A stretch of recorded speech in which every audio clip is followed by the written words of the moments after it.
Hey, this is Jill Morris Smith, also known as a Savvy Servant, also known as a nonprofit expert, also known as your nonprofit coach. So if you are a nonprofit founder, and your nonprofit is under 50K in revenue, you're in the right place. Please subscribe, please turn on your notifications because I'm giving you all the expert advice, knowledge, tea, tricks of the trade, all that, so that I can help you set up your nonprofit strategically so that you can secure six-figure grant funding.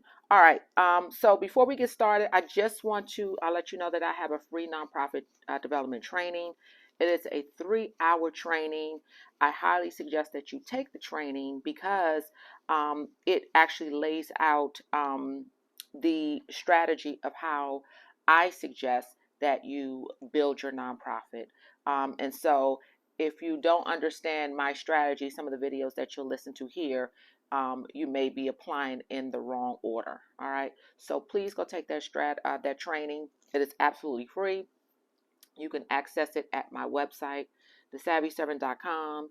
It costs you nothing but an email address and your name, so I'll know who to address the link to. All right. Today is a good topic. Today is a very good topic because what is happening a lot of times for our nonprofit leaders, a lot of you are taking on too many things, too many roles. You're the founder, you're operating a nonprofit, a lot of you are trying to operate the board, and you got to pull back. You got to first, this is not even part of my topic, but first thing you need to do, you need to decide what side you want to be on, what position you're going to take. If you're the founder, you can be the founder and work on the operation side, which is the day-to-day program side, or you can be the founder and operate on the board side, which you can be the board chair and tell the board and the operations what to do. But you have to decide what side you're going to be on. If you decide to be on the operation side, which 9 times out of 10, a lot of the founders do decide to be, at least in the beginning. If you're on the day-to-day operation side, you also want to decide what role you want to take. And you have to be very careful and strategic with this, because if you don't have expertise in an area, not to say that you can't learn it, but if you don't have an expertise or even an interest in an area, you can, a lot of things can go undone. So this video today, I want to assume that you are taking the role on the operation side, and you are taking the role as the executive director. That means you are leading the day-to-day operations and the program and all that great stuff. And so I am coming from that point of view. So this video, 3 things you need to be doing every single day in your nonprofit. 3 things you need to be doing daily as the executive director. In the beginning, as the founder and the executive director in the beginning, I know a lot of you can feel this and understand this, and you've been doing this. You are doing everything, and so that may be the case in the first year.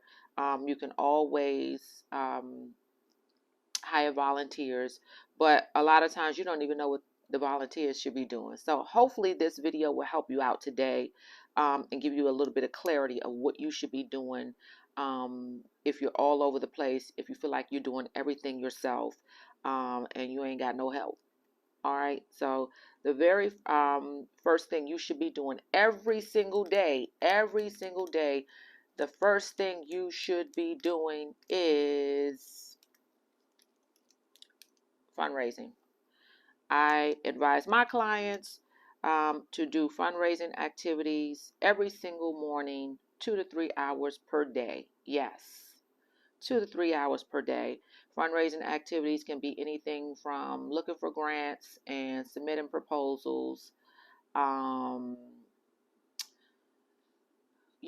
through your donor database and, seeing who gave last and all that, setting up a donor database, even even if fundraising activities can also include things like doing a tutorial for a donor database, fundraising activities, managing the donations that are coming in, the revenue that's coming in, fundraising activities. One of the savviest things you can do on a daily is go live every single morning on your social media, especially with you being the face of your nonprofit, because this, assuming that your nonprofit is built on your testimony and your story. Go live every single morning on social media, and you're not going live to raise funds. You're going live to give value. So those of who follow you, who can sympathize and empathize with your story, you're going on live to give encouragement. And while you're on there, I say do it for a half hour or so. Have that donate button up. You got to be a part of the Facebook Social Good program. So that's another activity you could be doing. If you have not applied for Facebook and IG's Social Good program, you need to do that. That allows you to put the donate button on your Facebook page, and it allows you to fundraise. So you need that. All right. You definitely need that. Also, so go live and go live on your social media. Put that donate button up and encourage the people. Encourage the people. So 2 to 3 hours a day in the morning, the first thing is to fundraise. The second thing you need to be doing your business management. This is where a lot of nonprofits fail. You got to be doing your business management. That includes everything from putting your systems in place, whether it's case management systems, putting those systems, finding out what systems you need, um, setting up email addresses, all that great stuff.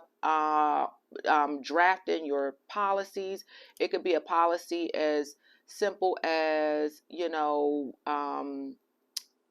if it's going to be inclement or adverse weather, this nonprofit follows the guidelines of the federal government. If the federal government is closed, we're closed. It's something as simple as that. If you're not that big of an organization, y'all know how to do. I help you plan and build capacity so that you can grow. So, but you want these policies to be in place. Speaking of developing policies, every time a situation arises or you foresee a situation, you may want to put a policy in place.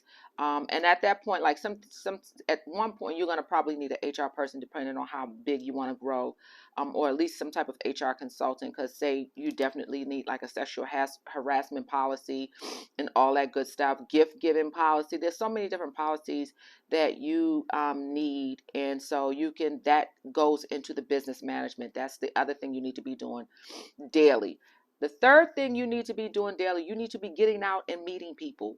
You need to be doing outreach. I always suggest that you join 2 or 3 different types of business associations, maybe NABO or definitely your local chamber of commerce. You want to get out, make connections, maybe have lunch appointments with other nonprofit leaders. You want to maybe whoever you want to get in partnership with, say the local DMV or local hospital, whatever, go do some type of meetings with them. You definitely want to get out and you want to do some outreach, and you want to build relationships and all that stuff. I call all this stuff the boring part. The boring part. You got to do the work. You got to do the work. Then in the afternoon, then you spend your time on the fun stuff, developing the program and how to make the pretty colors and how to package it and making care packages and all of that. Let that be done in the afternoon.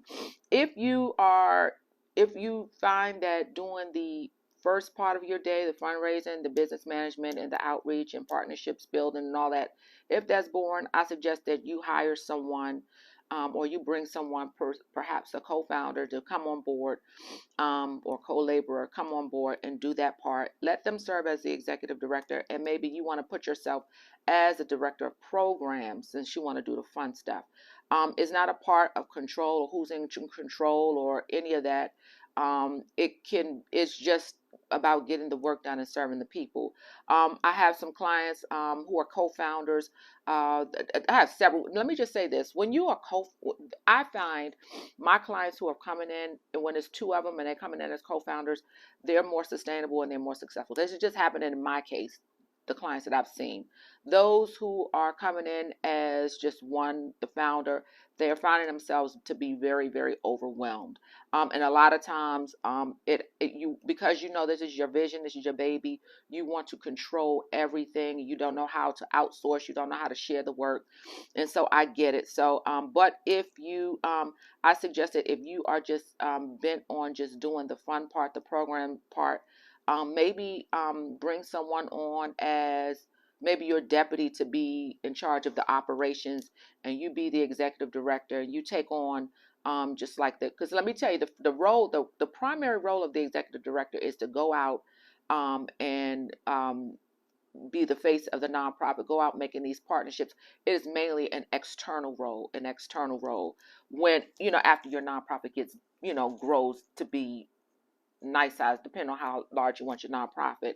But that's really the job of the executive director, is to be an external um, liaison, that to do the work, like to making connections and stuff externally. Then you'll have an operations, a deputy who'll probably do the operations. But in the beginning, it's all you, boo. It is all you. So you've got to definitely make sure you spend your time wisely, because if you don't do these three things, you ain't got no nonprofit. Like, it's just not gonna happen. You definitely ain't gonna get no grant funding, because you ain't got the capacity to do it. I'm gonna talk about capacity. I'm gonna do a video. Next video I'll talk about capacity building. But yeah, so you definitely, I suggest, strongly advise that in the morning time, as early as possible, get those three things done. Devote some time for fundraising. I say 2 to 3 hours. Devote some time for your business management, whether it's going to the bank, setting up a bank account, all of that boring stuff, setting up your systems, drafting policies, drafting, SOPs, and all of that boring stuff. And then the third thing, get out and meet some people, make some connections, build relationships. I suggest that you join at least 3 professional organizations. There are tons, I'm sure, in your city. One of them should definitely be the Chamber of Commerce. And yeah, also set up those meetings with your local government officials. The chamber will have those contacts. So yeah, also you could use that time, that building those relationships. Maybe you send a press release to the local news. You got something going on. Maybe you're doing an interview on the local news. Yeah, get out and make connections. All right.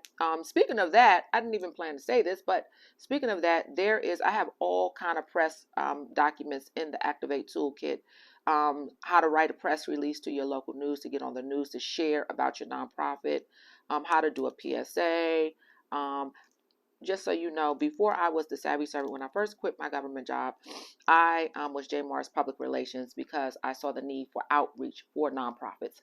So that's how I actually started. So yeah, I have an extensive background in public relations for nonprofits prior to the government. So, but yeah, so those documents are in there. Go grab it. And yeah, so that's it. And I hope this helps. And you all have a great day. I'll see you in the next video.